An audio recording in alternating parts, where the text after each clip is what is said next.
Good evening, everyone. We begin tonight with our coverage of Democratic presidential candidate Amy Klobuchar's rally at the Memorial Union Sunday. Bison Information Network reporter Allie Doyle breaks down the senator's speech. Seas of green filled the Memorial Union this past Sunday, not because of the usual Bison spirit, but rather because Senator Amy Klobuchar made her Fargo debut. Nearly 1,000 people joined arms to welcome the highly accredited senator into the ballroom. The senator was introduced by both local and regional politicians, all boasting their support for her nomination into the sought-after Democratic candidacy. In every place, every race, every time she has been on the ballot. Minutes after taking the stage, the senator hit all of her main political perspectives, highlighting the importance of unification. I have been all around this beautiful country, and what I have learned is that what unites us is bigger than what divides us, number one. She also touched on the necessity of broadband coverage and, if elected, wants to implement universal broadband by 2022. And I was the one, as Jonathan, as the mayor of Moorhead knows, that stood in the snow and said, you know what, if they can have broadband throughout the entire country of Iceland with a bunch of volcanoes in place, explain to me why they cannot do that in North Dakota and Minnesota. Senator Klobuchar also spoke to her idea of education reform. We are going to have a shortage of plumbers. So how do we look at making that work? Well, the first is K through 12 and preschool. Then for college, and this is what involves our students and families here. Instead of using taxpayer money to send wealthy kids to go to college, I don't think that makes sense. I think what we should be doing is taking that hard-earned money and focus on the people that need it the most by doubling the Pell Grants from $6,000 to $12,000 a year. Although the senator is placed fifth in candidate polls, she has high hopes for herself making it to the end, noting that there were doubts about the turnout of the snowstorm. Her supporters ultimately helped her to pull through. A lot of people didn't predict I was going to make it through that snowstorm.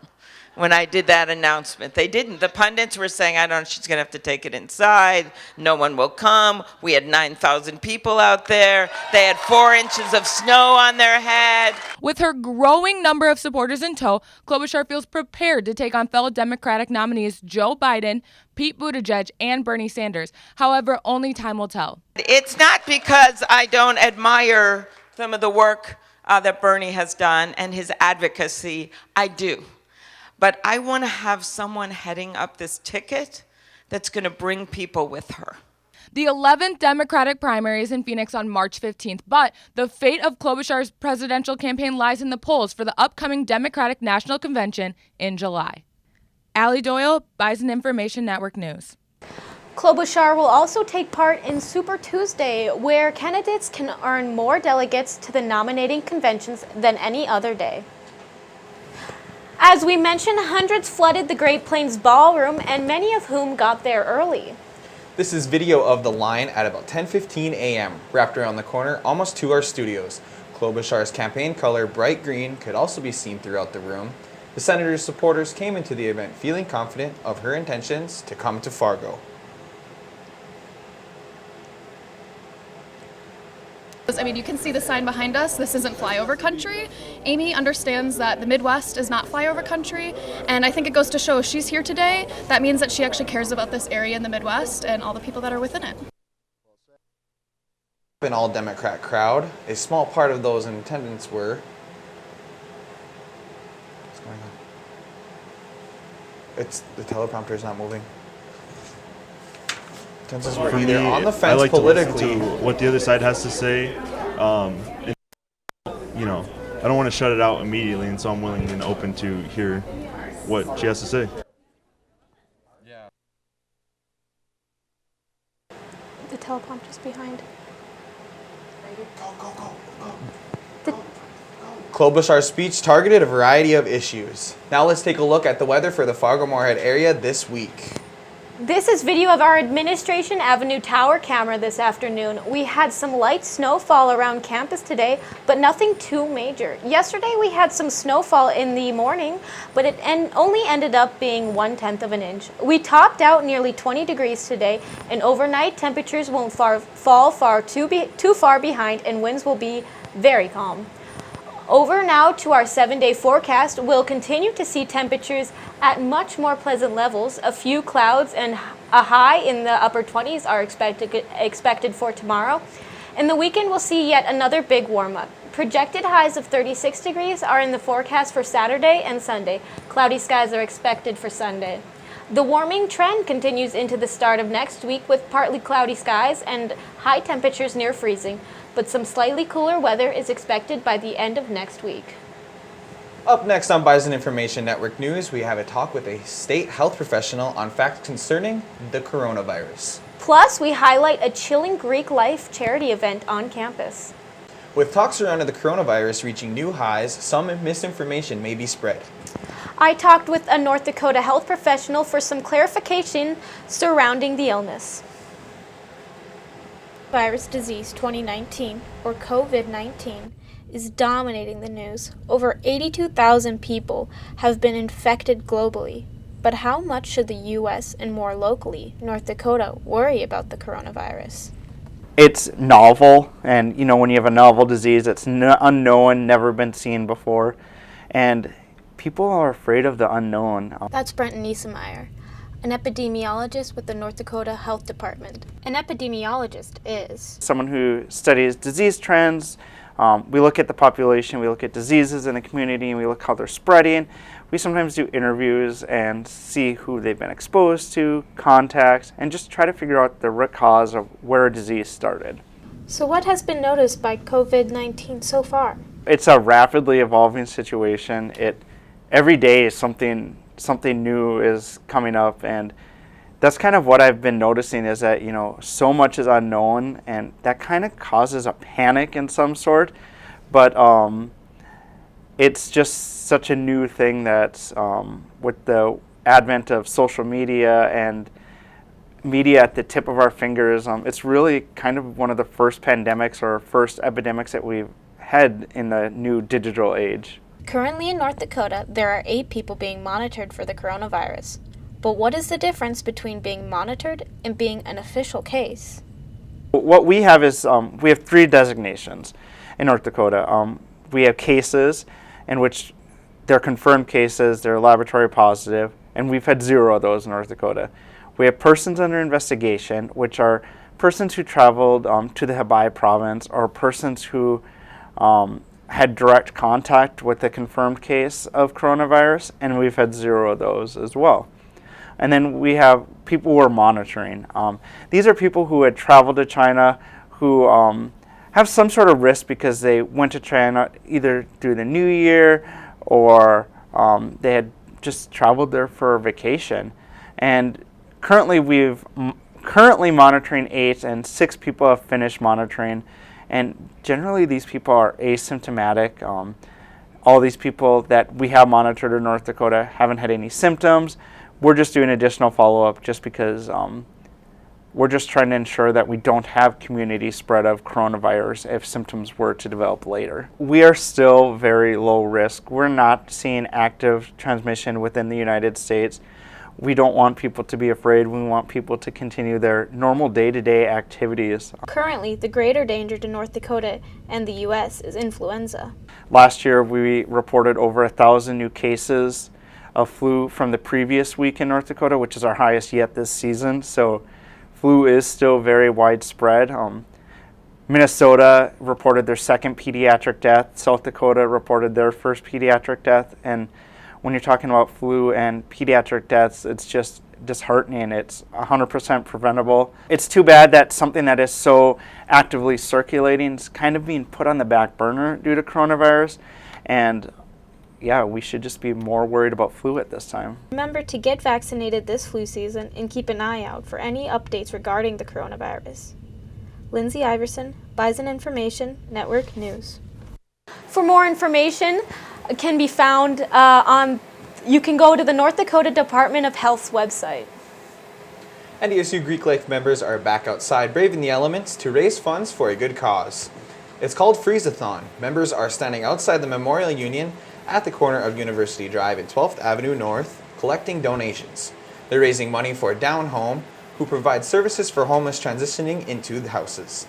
Their goal this year is $25,000 For a link to donate, you can click the link to the description of this story on our YouTube channel, the Bison Information Network. Still to come on Bison Information Network News, we talk with the winner of the 3-minute thesis competition. About how she managed to put her argument together in that short of a time. NDSU Pharmaceutical Science graduate student Reedy Trevetti is this year's 3-minute thesis competition winner. Trevetti's research named No More Hide and Seek, Nanoparticles Seek Out the Hiding HIV in Brain to Combat Neural AIDS. The research was focused to improve the lives of HIV-positive patients. Trevetti was motivated by her advisors to compete in the 3-minute thesis and was very grateful for the opportunity to present research for others to understand.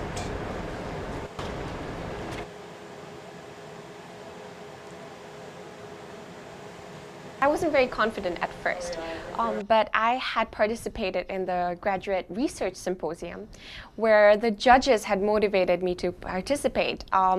After I explained my research to them, they completely understood what I was saying. And they were all from non-technical backgrounds. And they kept on telling me that, yes, you do this, and you work with neuroaids, and you send your nanoparticles to the brain. And I was like, yes, that's true. That's what I do. And that was what motivated me, because I was like non-technical people that understood my research and that were so excited, and they had this their eyes bright up when they heard about this research. They felt so good about it, and they told me to pursue it definitely. And I just loved that feeling that they understood what I'm doing and they appreciated what I'm doing, and I just wanted more of that. Trevetti will advance to the Western Association of Graduate Schools regional competition in Albuquerque, New Mexico. The competition will be more extensive this round, and she says she's preparing herself.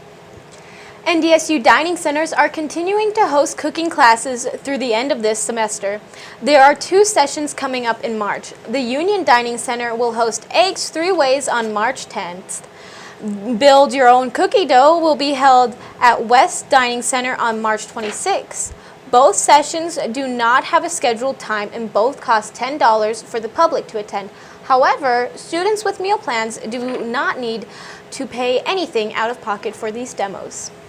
The NDSU football team continued its recognition of the high marks in the classroom last week. 72 student athletes made the Missouri Valley Conference honor roll for the fall semester. 5 of those players received the highest award the conference can give, which is the President's Council Academic Award. To be named the honor roll, the athletes need to be enrolled in 12 credits and earn a GPA of 3.0 or higher. The team had set a program record of 3.122 GPA as a unit in the fall. Up next in sports, a former Bison football player is continuing his dream of playing professionally. Plus, end-of-season scenarios for both NDSU basketball teams. This week marked the start of the NFL Combine, and for one NDSU alum, it's just the next stop on his journey to play with the pros. Derek Tuska will be evaluated on individual drills Saturday in Indianapolis to assign number values to the type of athlete he is. He'll compete in events such as the bench press, 40-yard dash, and 20-yard shuttle run. Prior to the Combine, some scouts have projected Tuska to be drafted in the 7th round or end up undrafted. He finished his NDSU career 5th in program history in career sacks and 6th in tackles for loss. One of the players Tuska will be competing against in his position group that day, Ohio State star Chase Young. Right after we go off the air tonight, I will be heading over to the Shields Center to cover the most important game of the season for the Bison men's basketball team. And if any students are watching this segment live along with us, take it from me, it'd be a good idea to get there as soon as possible. NDSU is playing South Dakota State tonight. And the last time the Jacks came to Fargo, this happened. A half-court three-pointer by David Jenkins Jr. won it at the horn to stop a 5-game Bison winning streak last year. Tonight, the top spot in the Summit League is at stake. These teams played against each other in Brookings on January 22nd, a 78-73 SDSU win. After that game, NDSU won its next 7 before losing to UND on a buzzer-beating 3 last weekend. A win tonight keeps the Bison in contention for the #1 seed in the Summit League tournament with another game at home Saturday against Omaha. After tonight, only 8 days remain before both NDSU basketball teams will be represented in the conference tournament in Sioux Falls. Here's a look at the most likely landing spots for both teams. For the men, Scenarios are pretty simple. With a win tonight against SDSU and a win Saturday against Omaha, the top seed is theirs. NDSU would play the 8th seed on Saturday, March 7th at 6 o'clock against either Western Illinois or Denver. A loss in either one of the two teams' remaining games locks them in at number 2 and would play the late game Saturday night against one of 3 potential teams. Bison men won this tournament last year as the number 4 seed. For the women, on the contrary, their seeding is a little less cut and dry. Entering today, NDSU needed 1 win or 1 UND loss to clinch the 6th seed in Sioux Falls and a date with Western Illinois Sunday the 8th at 2:30. If the Fighting Hawks win out and the Bison lose out, it'll be North Dakota snatching the 6th seed, and NDSU would play against South Dakota State Saturday at 2:30. The Bison are also mathematically in contention for the 4th and 5th seeds, but would need outside help. With today's result from the Shack that just went final about an hour ago, the second scenario is in play. So that means the final game of the season is win or go home on Saturday at 1 o'clock. And also, we're happy to announce Bison Information Network will be in Sioux Falls next weekend to cover the Summit League basketball tournaments. However long the Bison will be there, so will we. Join us for our coverage starting March 7th, which includes game previews, player and coach press conferences, and more. Everything we produce at the tournaments will be on our YouTube channel, the Bison Information Network. We'll give a full recap of both tournaments in our newscast in 2 weeks. The NDSU wrestling team's regular season is over after a mix of emotions on the road last weekend. Facing South Dakota State last Friday night, NDSU eked out a 1-point win to reclaim the Border Belt Trophy. It all came down to West Fargo native Brandon Metz with his team down by 2, and he won his decision by just 1 point. Sunday, though, went the other way for the Bison, falling 22-16 against Iowa State to end their 7-match winning streak. Next weekend, NDSU will be competing in the Big 12 Championships in Tulsa, Oklahoma. Still to come on Bison Information Network News, we spotlight a fellow student media organization's honors it earned in Minneapolis. A fellow NDSU student media organization was recently recognized for its outstanding work. The NDSU Spectrum newspaper was represented in Minneapolis for our regional college newspaper showcase, the ACP Best of the Midwest. They took 4th place in 2 categories and also received individual awards for articles in news, features, and entertainment. This is not the first time they've taken in awards for their work. They have a wall dedicated to their success in their office. With winter-like temperatures not being as common anymore, Bison Information Network reporter Noah Zimmer asked students how they would stay warm this winter in a Bison on the Street archive. Yeah, so if I'm trying to stay warm, I like to just make a nice cup of coffee. You gotta get your layers on, you know, layer up like an onion or something like that. It's real easy. Gotta stay warm. My tips for the cold are wearing extra layers all the time. A really warm coat and warm boots and a hat and gloves. The best way to stay warm is to not come to North Dakota. The best way to stay warm is, I would say, is just layer on clothing, probably some warm boots, a big puffy jacket, some beanies and gloves, maybe even hand warmers to stay warm. I just wear my big jacket, my scarf, my hood, and my mittens and boots. To keep warm in the winter, I usually crank the heat up and then wrap myself in about 3 blankets and make hot chocolate.